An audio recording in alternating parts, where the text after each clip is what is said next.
No nii, et mis arengud siis on olnud, asjad on lihtsalt, kuidas ma nüüd ütlen, perses on. Ma isegi ei taha nagu siin mingi viisakas olla. Näete, taga on minu auto ja autoparandus. Ma olen täna hommikul käinud juba 5 autoparanduses, et leida mingisugune lahendus.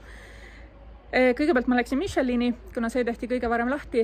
Auto tõsteti üles, ei olnud tegu ei mingi roolivarda ega esisillaga, vaid tegu oli hoopiski tagumise rattaga.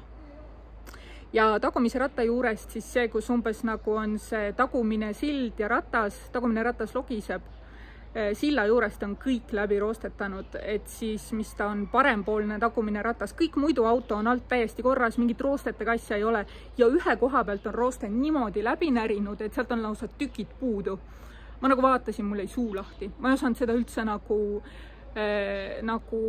oodata, arvata, ma ei saa üldse aru, kuna see tekkis, et kas on siis tõesti nagu aasta ajaga on kõik sool ja muu jama nagu niimoodi auto ühe koha pealt ära söönud, sest seal ei ole minu teada minul vähemasti mingisugust vigastust olnud, see auto on minu käes olnud ligemale 2 aastat.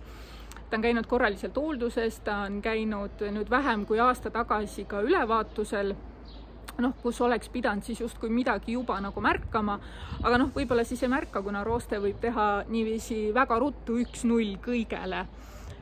Ma panen siia taha veel jooksma need pildid, mis seal toimub, et kes midagi autodest jagab, see arvatavasti saab aru, mis seal toimub. Aga nüüd minu auto selja taga on siis autoparandus, ühesõnaga Michelinist mind saadeti pikalt, siis siin tänava peal oli veel 2 kohta, siis see koht võttis mu jutule, hakkasid uurima, et kust kohast mida saab, tegid mu tehnopassist koopia, lubasid minuga ühendust võtta, et leppisime kokku, et võtame ühendust Facebooki Messengeris, kuna sinna on mõnus tõlget panna, et ega nad siin eriti ei räägi ju inglise keelt. Kui räägivad, siis räägivad tõlkeprogrammi abil.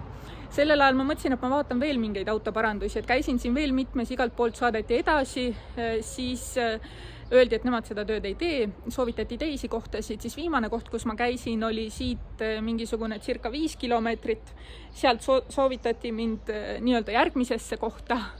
Ja siis samal ajal, kui ma hakkasin juba järgmisesse kohta sõitma, tuli selle koha teade, et kuule, et nad on leidnud varuosa ja see maksab umbes 200 eurot. See varuosa tuleb nüüd kohale tuua, paika panna. Varuosa asub Madridis. Madrid on sellest kohast, kus mina olen päris kaugel, ikkagi 100 kilomeetrid.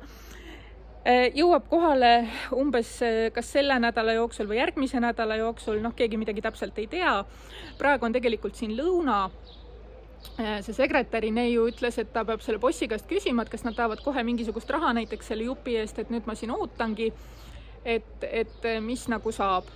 Ja siis jupp ise on 200, et see on nagu mitte midagi, ma ei kujuta ette palju selle siin alla panemine maksma läheb selle pärast, et seal on nagu niiviisi läbi roostetanud, et seal ei ole kohta, mille külge midagi panna. Ehk siis ei ole lihtsalt see, et vaheta üks jupp ära, kuna kuhugi külge ei ole keevitada, nagu kaos on lihtsalt nii meeletult suur. Ma olin täiesti šokis, kui ma nägin seda, mis seal auto all ühe koha peal toimub. Et see oli nagu siuke üllatus. Et küllap ma oleks pidanud enne sõitu tulemist auto alt üle vaatama, aga mina teadsin, et kõik on korras. Ma teadsin, et ma ei ole kuskil unnikusse sõitnud, ma ei oleks iialgi osanud arvata, et nagu rooste võib niiviisi nii kähku tekkida ja niukse kaose sinna tekitada.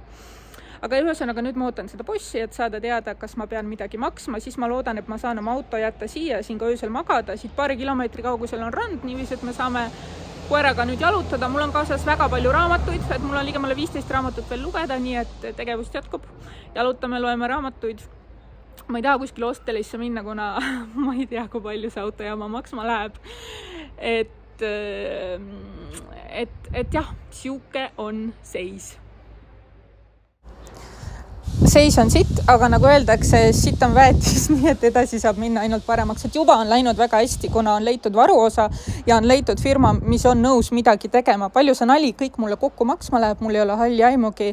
Kaua see kõik nagu aega võtab, mul ei ole ka halli aimugi, kuna siin autoparanduse ümber on väga palju autosid, et need on väga tihedalt pargitud. Ma ise loodan, et ma võin siin ees parkida ja autos magada.